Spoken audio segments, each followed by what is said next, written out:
Se a gente quer resultado, nós temos que lutar. Não adianta, nada vai cair do céu. Nada cai do céu. Fé nasce do chão. Acho que a gente inverteu as coisas, né? A nossa oração tinha que ser voltada para o chão o tempo todo. É aqui que Deus floresce. Deus é igual semente, floresce no chão. Essa metáfora de que Deus está no céu, isso é bonito. Mas é aqui, ó, é pisando nesse chão que a vida acontece. A força que Deus me dá, a força que Deus lhe dá, é para que a gente consiga plantar o jardim. Ninguém prometeu que nossa vida seria um jardim de flores, mas Deus prometeu a força para a gente plantar. Eu estou aqui, graças a Deus, cheio de saúde, tenho o meu esforço nessa história, tem, mas é dom de Deus em mim, eu faço a minha força.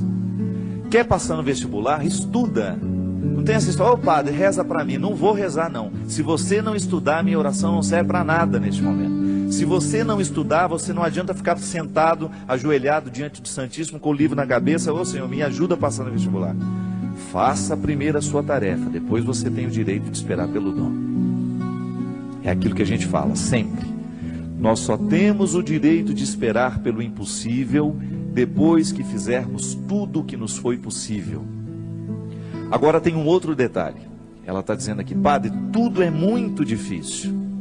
Pode ser que você esteja prestando atenção demais no que é difícil. Aí tudo fica mais difícil ainda. Gente, a vida sempre será determinada a partir do que a gente presta atenção. Se você tem diante de você um problema, você tem duas possibilidades. Ou você enxerga o problema, ou você já enxerga a solução. Tem gente que só enxerga o problema. Aí dificilmente encontra a solução, porque fixa os olhos no problema e aí não tem olhos para encontrar a solução. E aí depende de como nós interpretamos a vida. Tem gente que adora dificuldade, tem gente que adora problema. E acaba se tornando uma fonte de problemas, porque não está disposto para soluções. Tem gente que não sabe viver sem um problema. No meu livro que eu vou lançar tem uma personagem interessante, que ela é ficcionada nas doenças, ela adora ter doença. O sonho da vida dela é ter um plano de saúde. A alegria dela é receber um exame em que ela está precária. A alegria dela é contar as doenças, a dor de cabeça que não passa, é a pedra na vesícula. Tem gente que gosta disso, tem gente que presta atenção só no que é ruim. Mas não pode ser assim, minha gente. Esse espírito pessimista só nos faz ver o lado negativo das coisas. Pelo amor de Deus. Você tem que ser um pouco mais otimista. Você precisa prestar atenção um pouco mais nas coisas que são boas. Outro dia eu recebi um e-mail muito interessante. Dizem que tinham duas crianças brincando no gelo e de repente o lugar em que uma delas estava quebrou e ela caiu e ficou presa ali dentro. E a outra criança, num ímpeto de salvar aquela outra que estava ali dentro, quase morrendo já congelada, retirou o seu patins e começou a quebrar aquela outra parte lateral para que desse espaço para retirar o amiguinho que estava ali dentro. E com muito esforço aquela criança conseguiu, milagrosamente, ela buscou uma força tão grande dentro dela, que ela conseguiu, mesmo não tendo força suficiente para isso, ela conseguiu quebrar aquele gelo com o patins. E quando chegou o adulto, né, que viu a situação, não acreditou. E foram chegando outras pessoas, até que uma delas falou assim, como é que esse menino conseguiu quebrar esse gelo e retirar a outra criança que estava aí dentro? Aí o outro falou assim, é porque nenhum de nós estávamos aqui para dizer que ele não conseguia. E é interessante. Quando nós estamos diante de uma situação difícil, é muito natural que outras pessoas, tomadas por um espírito de porco, venham dizer, você não vai conseguir isso não, não vai dar certo não. Não é? E sempre tem um assim. Eu não falei? Eu não sei não, estou achando que esse negócio vai dar certo não. Sempre tem um espírito de porco pronto para jogar uma frase destrutiva, que vai desanimar. Mas não. Se a gente não presta atenção nesses discursos, nós vamos extrair coragem dentro de nós, de um jeito que a gente não sabia que tinha. Então, minha filha, às vezes, tudo está tão difícil. Não, não é bem assim. É que nós olhamos tudo de maneira difícil. Não é que tudo está difícil, é que nós olhamos tudo de maneira difícil. Não pode ser assim. Nós precisamos ser um pouco mais otimistas. Dificuldade existe na vida de todo mundo. Elas estão por toda parte. Agora, a maneira como nós encaramos essas dificuldades é que vai fazer a diferença.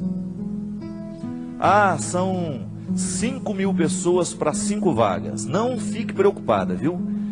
90% destes 5.000 que estão tentando essa vaga não estudou do jeito que você estudou. Se você verdadeiramente se prepara para as coisas, você já elimina boa parte dos concorrentes, porque a maioria é mais ou menos. A maioria está vivendo mais ou menos. A maioria está fazendo mais ou menos. São poucas as pessoas que verdadeiramente estão tomando a vida com responsabilidade do jeito que ela precisa. São poucos os jovens que na fase de 16, 17 anos estão levando o colégio a sério. São poucos os universitários que hoje estão cursando a faculdade com a disciplina que a profissão vai exigir um dia. São poucos os profissionais que verdadeiramente estarão bem preparados para nos atender nos seus consultórios de advocacia, nos seus consultórios dentários, nos seus consultórios médicos, porque são poucos os que verdadeiramente estão fazendo o que devem fazer. Estou sendo pessimista? Não. É só você olhar para o jeito como estão vivendo os nossos universitários, a maneira como eles estão se preparando para a futura profissão. E eu sempre digo, quer ser um bom profissional? Estude bem o que você está estudando. Porque você não tem o direito de ser mais ou menos. Não tem. A maior preocupação minha que eu tenho como padre, minha gente, é a qualidade dos nossos padres nos dias de hoje. Você que é padre sabe muito bem o quanto que você é exigido nos dias de hoje. Você precisa ser um homem de sabedoria. Você precisa ser um homem que estabeleça uma ponte com a cultura, com a sociedade. Não dá para você evangelizar do mesmo jeito que evangelizavam há 20 anos atrás. Não dá. Nós precisamos correr atrás da qualidade. Ninguém está fora disso. Você aí na sua área, você precisa correr atrás da sua qualidade. Você que é médico, você que é dentista, você sabe o quanto você precisa se aperfeiçoar para você continuar de pé no mundo de hoje. Hoje nós estamos no tempo da competência e não é problema. Isso tem que nos motivar para a gente querer.